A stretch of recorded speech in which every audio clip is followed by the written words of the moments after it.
Jadi kalau ngomong ini negara kafir nih, togut, perangi aja. Ini begini, ini begitu, ini begini. Ini seperti dia bisa jadi pemimpin, ya. Dikira gampang. Coba mimpinin istri aja deh sama anak, bisa nggak? Kalau menurut syar'i, bagaimana caranya merubah sistem pemerintahan yang rusak di Indonesia? Apakah mungkin khilafah tegak di negara ini? Tentu saja dengan mengingatkan. Yang perlu kita tahu dulu, teman-teman sekalian, ini selalu saya jadikan sebagai prinsip pribadi saya dalam memperbaiki kesalahan teman-teman siapapun yang saya temuin. Saya tidak pernah mau memukul rata kesalahan seseorang ke dalam semua kehidupan dia. Kalau saya pribadi, misal saya temuin seorang muslim lagi salah dalam sholatnya, maka saya fokus memperbaiki sholatnya yang salah, gitu kan? Pada saat dia keluar, dia bersedekah, perbuatan baik, maka saya akan dukung perbuatan baik itu. Saya tidak akan memukul rata, oh ini berarti sholatnya salah, berarti semua ibadahnya salah nih. Pak, kalau puasa benar nggak? Pak, kalau haji benar nggak? Itu nggak ada. Jadi ada orang seperti itu ya, ini enggak. Kalau saya pribadi tidak seperti itu teman-teman sekalian. Jadi pemerintah kita ini, pemerintahan kita ada yang baik, ada yang salah kan. Yang baik kita dukung. Sesuai dengan hukum Allah kita dukung.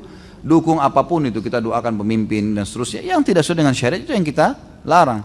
Kalau saya melihat sederhana sebenarnya. Banyak hal-hal yang sesuai dengan agama, seperti kaum muslimin dibiarkan beribadah, orang-orang non-muslim juga beribadah. Tapi lakum dinukum waliyadin, tidak ada saling mengganggu, gitu kan.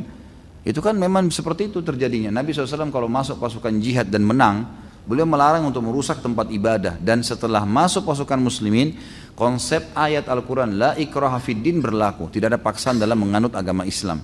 Makanya setiap pasukan muslimin yang sudah masuk, tidak ada istilahnya mereka kalau tidak masuk Islam dibunuh, nggak ada. Ya udah, kalau mau dalam agamanya silahkan. Yang penting hukum Islam yang berlaku, hukum Allah yang berlaku. Seperti itulah. Ada banyak teman-teman kita kalau ngomong subhanallah seperti air yang mengalir dan tidak ada, tapi air tidak ada kerannya nih, bocor gitu ya. Jadi kalau ngomong ini negara kafir nih, togut, perangi aja. Ini begini, ini begitu, ini begini. Ini seperti dia bisa jadi pemimpin, ya. Dikira gampang. Coba mimpinin istri aja deh sama anak, bisa nggak? Sama istrinya aja sudah sering bertengkar, sudah sering ribut, terus mau bicara masalah negara ini bagaimana?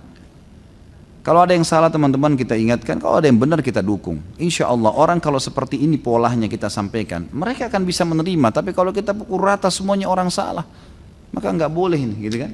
Allahu alam. Tentu saya lihat ada cara, tentu banyak cara memperbaiki negara kita dengan cara mungkin diingatkan. Apalagi kalau pemimpin-pemimpin kita ini memang mau ya membuka diri untuk bisa menerima hukum syar'i dari para ahlinya. Mereka mendengar, mereka belajar. Dari sisi lain kita juga berusaha untuk menyampaikan kepada mereka pesan-pesan sambil mendoakan, insya Allah akan bisa.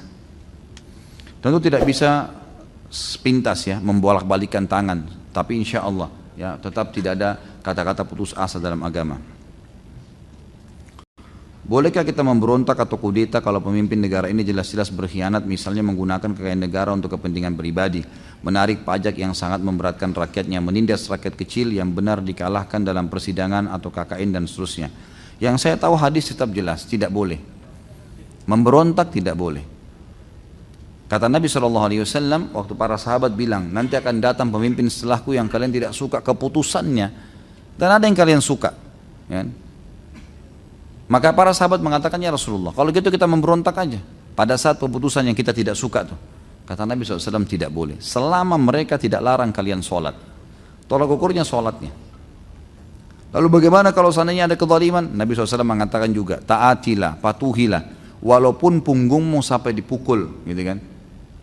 Jadi dilarang oleh Nabi SAW untuk memberontak karena memang masalahnya lebih besar kalau tidak memberontak, gitu kan.